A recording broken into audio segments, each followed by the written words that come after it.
네, 이 부분을 기입을 하면 국세청 입장에서는 불법적인 자금이라고 좀 볼 확률이 높거든요. 그래서 웬만하면 이 한국 안에는 기재를 안 하시는 걸 저는 추천을 드려요. 저기 회법상 이자율 4.6%로 무조건 채무증을 써야 되느냐?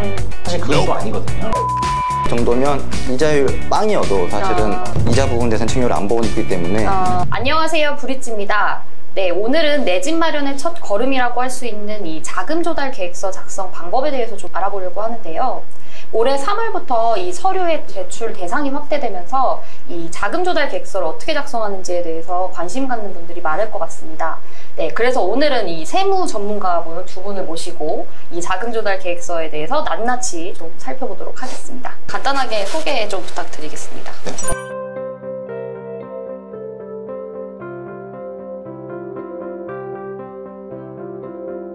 안녕하세요. 저는 장민 세무사고요. 저는 장민 세무사 사무소 대표 세무사를 맡고 있습니다. 그리고 지금 여기 옆에 계시는 이영훈 세무사님하고 유튜브 채널 세금폭탄 처리반 채널 운영하고 있습니다. 네, 안녕하세요. 저는 같이 세금폭탄 처리반 유튜브를 운영을 하고 있고, 현재는 이제 신영증권 신탁사업부에서 근무를 하고 있습니다. 네, 이 자금 조달 계획서가 이제 세무조사의 대상이 되다 보니까 이걸 어떻게 작성해야 되는지 어려워하시는 분들이 많은 것 같아요. 2016년부터 부동산 시장이 과열됐잖아요. 그래서 정부에서는 부동산 시장을 안정화시키기 위해서 각종 대출 규제를 하고 있었고, 이 때문에 뭐 편법 증여라든지 불법 대출 이런 것들이 많이 일어나면서부터 2017년 파리 부동산 대책의 일환으로 자금 조달 계획서를 제출하게끔 되었죠. 네. 근데 이제 이 제도가 아직 오래되지 않다 보니까 아직까지도 많이 어려워들 하시죠. 그리고 최근에 또 작년 12.16 대책 그 이후에 또 양식이 바뀌어가지고 양식이 한번 바뀌었죠. 많이들 어려워하시죠. 네, 그러면 구체적으로 이제 이 자금 조달 계획서가 무엇이고 또 누가 내는지 언제 내야 하는지 이런 것들을 좀 알아볼 필요가 있을 것 같은데, 먼저 이 자금 조달 계획서에 대해서부터 좀 설명이 필요할 것 같거든요. 뭐 제가 쉽게 말해서 자금 조달 계획서라고 말하는데, 정확한 명칭은 주택 취득 자금 조달 및 입주 계획서라는 양식이거든요. 줄여서 그냥 뭐 편의상 자금 조달 계획서라고 말을 하고, 말 그대로 이제 주택을 취득하실 때 자금이 어디서 왔는지, 자금 원천을 이제 묻는 거죠. 그래서 그거에 대한 양식인 거고, 그래서 뭐 내가 집을 뭐 15억짜리를 이제 사는데 돈을 뭐 대출 받아서 샀는지, 다 현금인지, 뭐 아니면 증여받은 돈인지 어떤 건지를 좀 알기 위해서 이제 기재를 해야 되는 양식이라고 보시면 될 것 같아요. 네. 그러면은 어떤 사람이 이 자금 조달 계획서를 내야 되는 건가요? 조금 구체적으로 말씀을 드리면, 이제 조정 대상 지역이라든지, 그다음에 투기 과열 지구라고 하면 이제 3억 원 이상이 되는 이제 주택을 구입하실 때 요 자금 조달 계획서를 제출하셔야 되고, 그다음에 또 이번에 이제 그 법 규정이 바뀌어서 이제 비규제 지역에서 이제 주택을 취득하시는 분도 6억 원이 넘는 주택을 취득하시면 이제 이 자금 조달 계획서를 제출하셔야 되고요. 그다음에 이제 그 중에서도 이제 투기 과열 지구에서 9억 원을 초과하는 주택을 취득하시는 분들은 이 자금 조달 계획서 말고도 또 추가적인 이제 필수 서류들이 있거든요. 양식들을 또 제출해야 되는 그런 사항들이 있습니다. 그러니까 사실상 웬만한 서울은 일단 3억 원 이상이고, 그럼 무조건 다 제출한다고 웬만하면 다 이 자금 조달 누구나 한번 겪어야 된다는 내 집을 가지려면 필수 관문인데 필수다. 그래서 이거를 좀 구체적으로 알아볼 필요가 있을 것 같아요. 서류를 직접 한번 보면서 좀 여쭤보도록 하겠습니다. 그래서 서류를 보면은 자김자금하고 차입금 이렇게 두 가지로 나눠져 있더라고요. 자기 자금은 이제 내돈인 부분인 것 같고, 그래서 금융기관 예금액, 이거는 뭐 은행에 맡겨있는 예금액 이런 거를 보면 되는 거죠. 주식 채권 매각 대금, 이거는 뭐 말 그대로 이제 주식 계좌에 있는 금액을 말하는 거고, 증여 상속 이런 게 좀 어려운 것 같아요. 이게 지금 그 신혼부부만 해도 이제 엄마 아빠 찬스라고 하는 증여를 좀 많이 받기 마련인데, 이 증여는 부모님께 얼마까지 받아야 이 세금을 안 내도 되는 건가요? 사실은 이게 법정 이제 금액이 있죠. 증여재산 공제라고 하는 금액이 있어서 다 성인이시니까 부모한테 이제는 뭐 증여를 받으시면 이제 5천만 원까지만 이제 증여재산 공제가 되다 보니까 사실은 뭐 그 5천만 원이 넘게 되면 증여세가 나오게 되겠죠. 어쨌든 뭐 부모면 부모 아니면 뭐 기타 친족이면 기타 친족 이런 분들한테 증여받은 금액을 체크를 하시고 기재를 하셔야죠. 6억 원을 내가 증여를 받았다 그러면은 그 금액에서는 증여세까지 이미 납부하고 그렇죠. 이 계획서를 작성을 해야 된다. 그렇죠. 예. 네. 참고적으로 이제 배우자 사이에 네. 10년 동안 6억까지는 또 증여 재산 공제가 되기 때문에 네. 배우자 사이에는 6억까지 증여를 받을 수 있다. 그렇죠. 워낙 요즘에는 네. 대부분 이제 공동명의로 이제 구입을 하다 보니까 사실 혼자보다는 반반 이렇게 하잖아요. 그래서 사실은 한 분은 만약에 직업을 가지고 계시고 한 분은 만약에 전업주부다라고 했을 경우에는 공동명의를 하려면 사실은 수입이 없는데 네. 그래도 뭐 그러면 100대 0이 돼야 되는데 사실은 6억 원까지는 부부 사이에는 어쨌든 증여세가 없으니까 그거에 맞춰서 이렇게 주택을 구입하시는 분들도 많으시더라고요. 그럼 6억 원까지는 공동 명의가 좀 가능한 지분상 공동 명의가 그렇죠. 가능하다는 얘기인 거죠? 예, 세금을 맞습니다. 내지 않고. 예, 네. 맞습니다. 그럼 10년 이후에는 또 한 번에 6억을 증여할 수 있다는 그렇죠. 얘기인 거죠? 네. 네.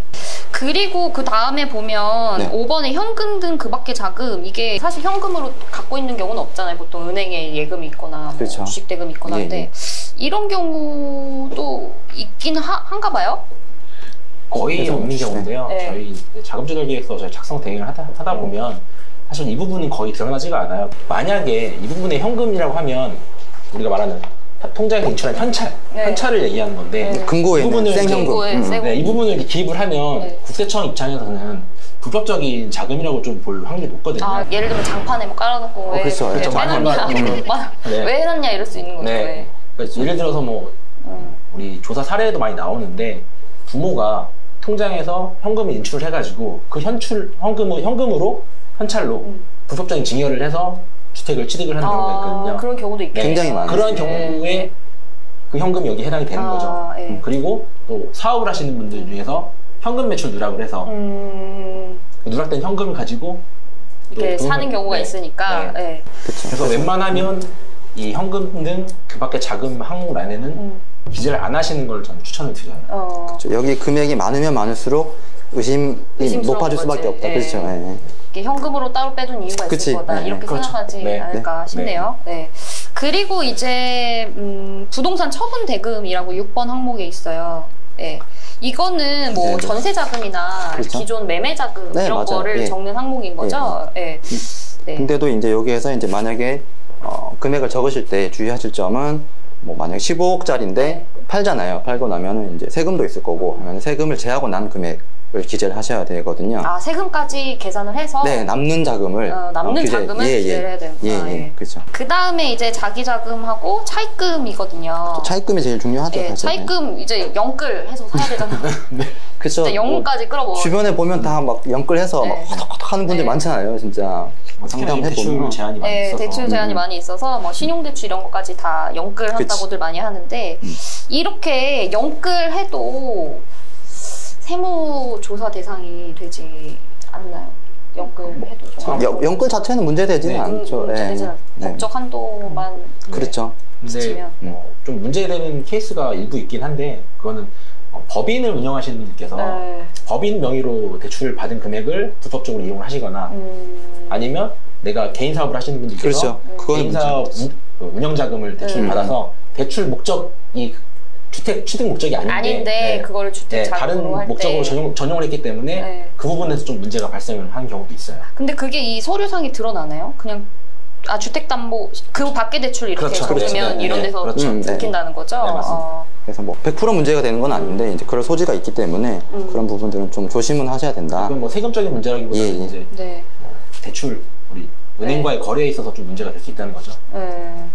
그러면은 이 대출을 네.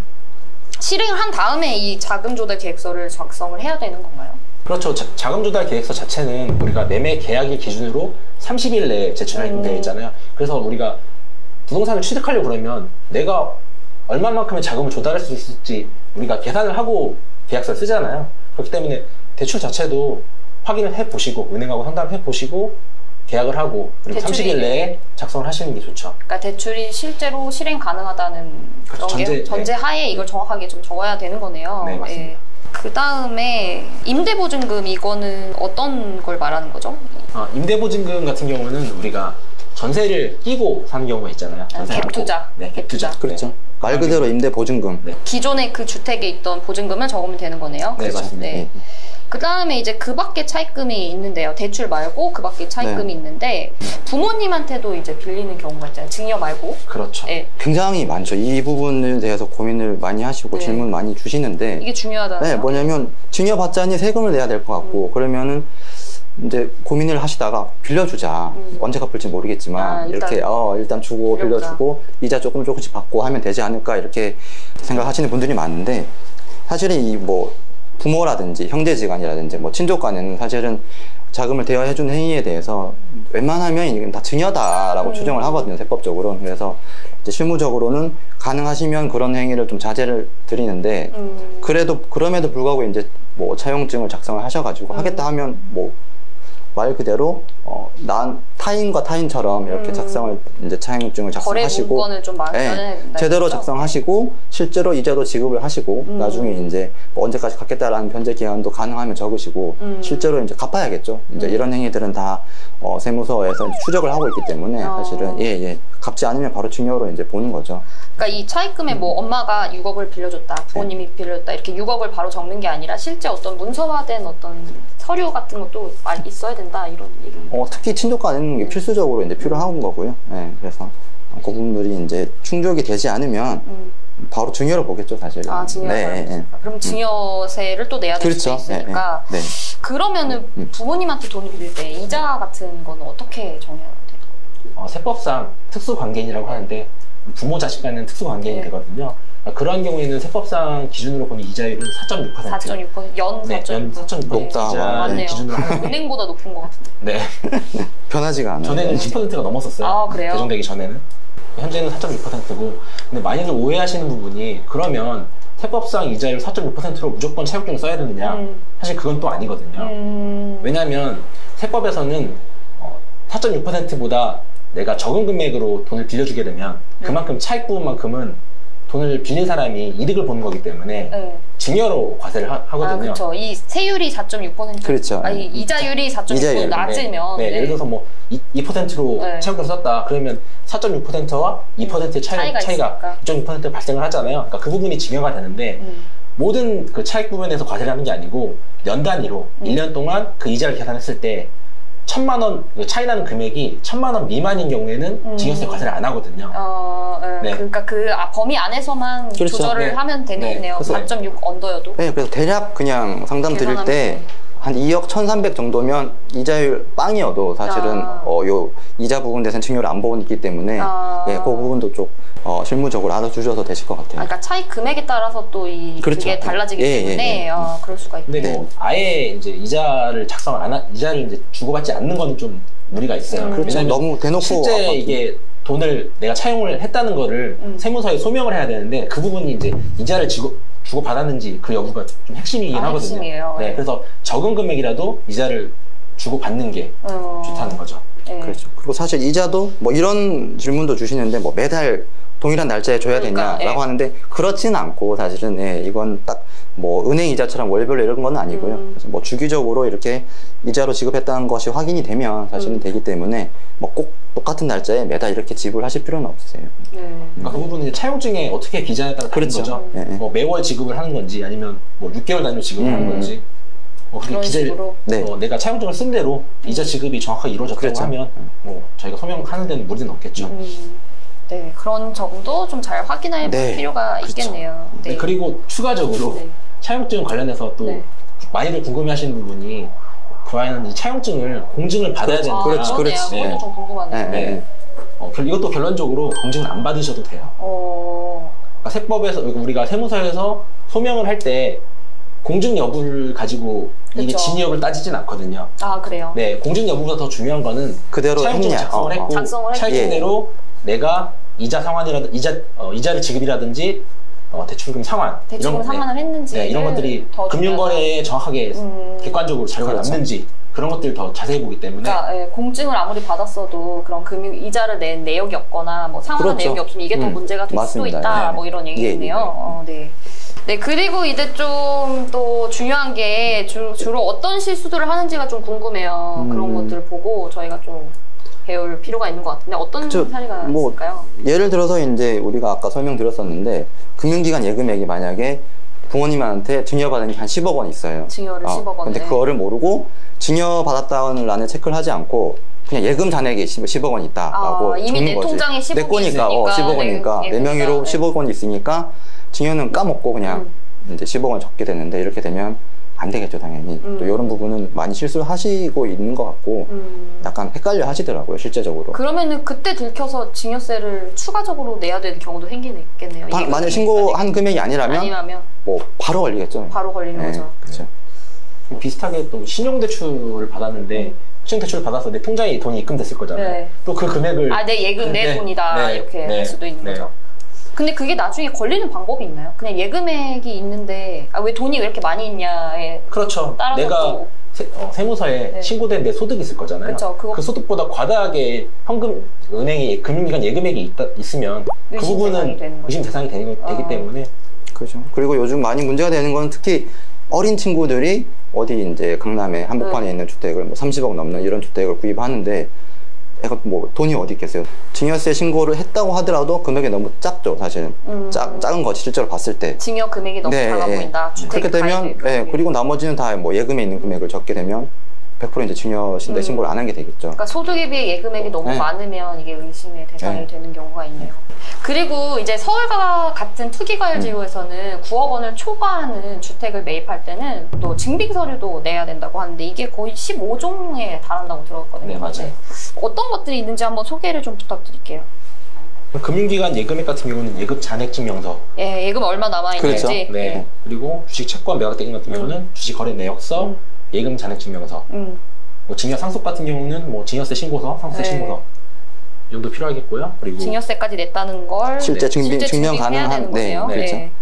그리고 현금 등 그 밖의 자금은 사실 제가 말씀드려도 작성을 안 하시는 게 좋다. 그러면 안 하면 이런 뭐 자료들을 안 내도 되나요? 그럼에도 불구하고 이제 그 금액이 들어가게 되면 원천이 이제 필요하잖아요. 그래서 네, 뭐 소득이 얼마나 되는지. 난 소득이 원래 이만큼 벌었던 사람이다 라든지 뭐 아니면 어디 회사 소득이었으면 어쨌든 일을 해서 번 금액이 있다라는 거 어쨌든 증명은 해야 되니까 뭐 소득금액 증명원이라든지 이제 근로소득 원천징수, 영수증 같은 건 필요하겠죠. 네. 그리고 부동산 처분 대금에서는 부동산 매매 계약서 아니면 내가 전에 뭐 전세로 살고 있다가 전세 보증금 반환받는 거 있으면 임대차 계약서. 임대차 계약서. 네, 그런 걸 내야 되고 그 다음에 금융기관 대출액이 있네요. 일단 대출을 실행했으면 이에 대한 어떤 서류 같은 거 말하는 것 같고. 그렇죠. 네, 임대보증금은 기존에 있던 주택의 부동산 임대차 계약서 이런 거인 것 같고.